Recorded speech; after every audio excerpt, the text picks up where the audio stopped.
Welcome back everybody, my name's Nick930 and this is my review for the recently released Tom Clancy's The Division 2. The Division 2 is a third-person, open-world, cooperative shooter set on the ruined streets of downtown Washington, D.C. Players will need to liberate the D.C. metropolitan area block by block, clearing out various hostile factions, securing famous landmarks, and uncovering powerful new weapons to upgrade their arsenal. The game builds upon the design philosophy of the original game, only with significantly more content available at launch, and a promising roadmap to keep endgame players entertained long after they take back the city. So, to start off this review, let's first talk about the game's narrative. The Division 2 takes place 7 months after the events of the first game. The dollar flu epidemic that plagued New York City during the holiday season has spread south into the Washington, D.C. area, resulting in mass panic and disarray in the city, and the Division agents are once again activated and sent in to clean up the mess. You take on the role of an unnamed Division agent who, along with your friends, needs to team up with the civilian resistance and reclaim the city from various hostile forces. The general premise is typical of a Ubisoft open-world narrative, with some distraught leader praising you for giving them hope after you start to take the city back, and a bunch of uninteresting side characters you need to babysit as you clear out enemy positions. As always with cooperative experiences like this, it's difficult to really take the overly dramatic presentation of the cutscenes seriously. But even when playing solo, I just didn't find anything about the main cast to be all that interesting. Your character is once again a mute that just nods their head when spoken to, and the general idea is pretty by the numbers. There's nothing wrong with the voice actor performances themselves. In fact, they're all executed very well, especially the many voice recordings you'll find scattered around the city.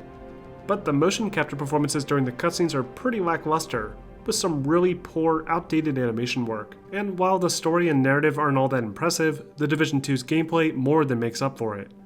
At first glance, everything about the Division 2's gameplay may seem like the same as the original game, but the sequel does make some great improvements over the original formula.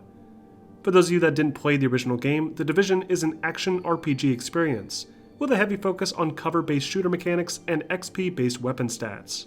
You'll start off the game with some low-leveled weapons, and will need to complete various main story missions and side activities to level up your character, while also finding more powerful armor items and weapons to help deal with the increasingly more challenging enemies throughout the city. The sequel greatly improves on the mission and level design, removing a lot of the repetitive, grindy aspects that made the original game such a chore to play. The Division 2 takes place in a near-perfect recreation of downtown Washington, D.C., a location that I personally am very familiar with. It's incredible seeing so many locations lovingly recreated with an insanely high level of authenticity. Everything seems to be exactly where it should be, including the White House, the various metro entrances, the Renwick Art Gallery, the Smithsonian Natural History Museum, and of course all of the monuments.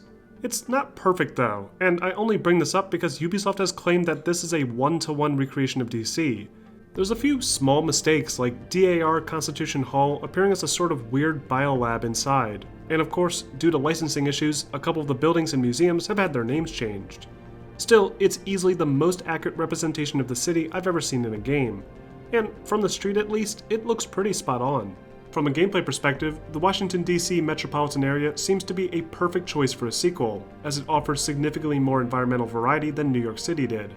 You'll still spend a lot of time fighting on the streets and through well-designed interior landmark structures, but you'll also find yourself fighting in large parks and in the wide open spaces of the mall itself. This, coupled with the new summer setting, provides a much more varied experience to the level design that the original game desperately needed. The White House, one of the more recognizable structures in the city, serves as the main home base where you can customize your loadout, view various stats and progress trees, and unlock new character abilities. This functions a lot like the base of operations from the original game, only now you'll need to venture out and assist with new settlements as well. There are a few of these settlements spaced evenly across the city, and each one offers new missions and projects to complete. If you keep completing objectives for that specific settlement, that settlement will become stronger, and will even offer new skills, equipment, and staff members that can be recruited for your White House base of operations. As you take back the city, you'll also begin to notice friendly AI patrols and scouts, fighting off against random enemies and taking control of the situation.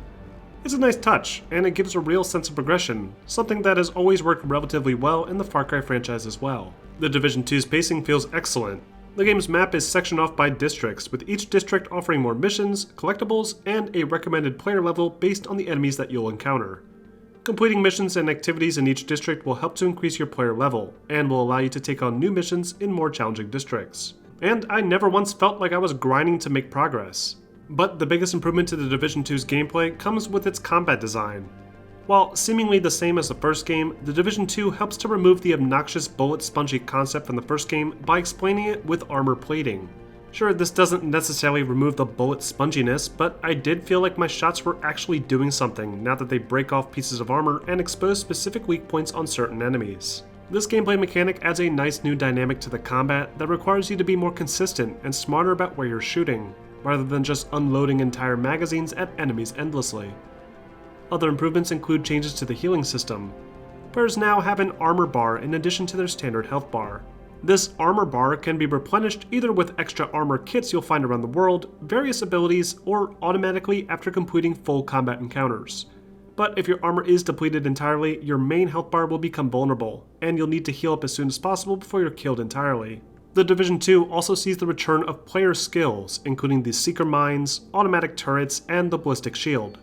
But there's also a few new skills like the Hive, which can be deployed as a sort of defensive device, either launching explosive payloads or launching boosts for your team like health or combat buffs. Each skill can be modified with a number of effect modifications, allowing you to really customize how you want to play, something that was touched on somewhat in the old game, but not quite to this extent. In addition to skills, the Division 2's arsenal has also been expanded upon, with a massive variety in weapons, ranging from bullpup assault rifles to various different forms of long-range sniper rifles. Each of these weapons can be customized with attachments, which each have their pros and cons, only further adding a nice balance to the customization options. All of the actual gameplay-focused content is incredibly well designed, and doesn't feel nearly as grindy or repetitive as I remember it being in the old game. But the one thing I genuinely did not like was the design of the game's cosmetic customization. There's not nearly as many cosmetic choices available in the Division 2, and the ones that are in the game require you to find them randomly in either loot crates or very rarely in the environment. For a game that relies heavily on cooperative gameplay, I expected at least a decent amount of standard cosmetic items to choose from freely, or at least purchase from an in-game store using in-game currency. It's fine if they want to keep the more rare cosmetic items like a fireman hat as a loot crate item, but there needs to be much more basic clothing and even facial hair options to avoid every player looking practically identical. Speaking of which, let's talk about that multiplayer experience. The Division 2 is first and foremost a cooperative multiplayer experience. Everything about the combat design, the skills, and the mission structure is designed around playing with a group of friends. However, if you prefer to play solo, you can absolutely play through all of the game's main content alone without any annoying roadblocks or needless reminders telling you to play online. The game's difficulty scaling does an excellent job accounting for this, and will decrease enemy health, reduce the number of enemies, and even change the types of enemies to balance the experience. This game seems to do a great job balancing out the gameplay so that no matter who or what you're playing, you'll always be on an even playing field. In fact, if you have a friend that just picked up the game, their player level will temporarily match your own level, in order to provide everyone with a fun and balanced session. If you're interested in this cooperative aspect, you can play through most of the game with your friends, and easily replay missions for whatever reason. The progress in the game world will typically only save to whoever's hosting, so I recommend having the same player host each time to avoid needing to backtrack. In addition to the massive cooperative experience, The Division 2 also sees the return of the Dark Zone, a dangerous sector of the game world that features both enemy AI and potentially hostile players. The Dark Zone has seen quite a few interesting changes this time around. First, the Dark Zone is now split into 3 separate sections of the game world, each with a very distinct feel to help distinguish between them. Players will also no longer need to extract every item that they find, and are now only required to call for an extraction if they find a valuable contaminated item. You could in theory find a new weapon or armor piece that's not contaminated and use it right away, something that you could never do in the old game. The Dark Zone also features more in the way of actual narrative, making it more appealing to explore even for players who weren't a fan of the PvP experience to begin with. For players who really like the PvP gameplay, The Division 2 also features a new, structured PvP experience called Conflict. In Conflict, players will fight across 3 multiplayer maps in basic modes like Team Deathmatch and Domination, and all of your acquired weapons and gear will be balanced properly to allow for a fair competitive experience. I'm not quite sure how I feel about this mode, as the game's hitboxes and tick rate aren't necessarily the most competitive, and I've found that enemy players took way too many hits to take down, but at least it offers some decent loot and practice for the occasional Dark Zone skirmish. Next, I want to talk about the Division 2's endgame. After you've completed the main story, which by itself is already pretty lengthy, an entirely new chapter to the experience begins, where a highly advanced team of enemies called the Black Tusk will begin dropping into Washington and recapturing all of your captured outposts. On top of this, many of the already completed missions will now offer an increased difficulty option with new Black Tusk enemies, offering a much greater challenge for only the more powerful and skilled groups of players. To help contend with this new enemy, players that reach the max level will be given access to one of 3 specializations: Survivalist, Demolitionist, or Sharpshooter, each with a signature weapon that is capable of dealing a large amount of damage to enemies. If you're interested in more Dark Zone activities, you can also participate in a unique twist on the experience that doesn't adjust your weapons or abilities to balance players. This much more difficult version of the Dark Zone offers more valuable loot, but should only be attempted by players who are confident that they've reached the upper limits of their player configuration, if they want to stand a chance at least.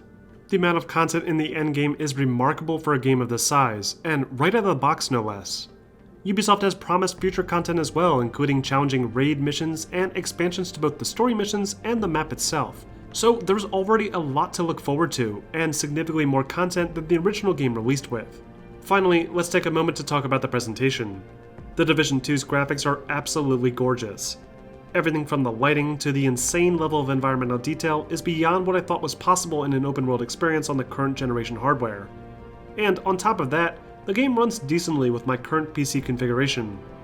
However, even with an RTX 2080 Ti, I did find the game dipping from the typical average frame rate when in the denser outdoor environments. It's not unplayable in any sense, but I can see it becoming an issue for users using weaker machines. Other issues include an obnoxious amount of bugs and glitches that can really hurt the experience. I frequently found missing textures on doors and buildings, in addition to broken collision detection and annoying rubber banding that resulted in me getting stuck underground. There was also a bug regarding the deployment of player skills, but Ubisoft has begun to address this issue already. These issues are frustrating for sure, and sometimes require a fast travel just to fix, but thankfully these problems are pretty rare.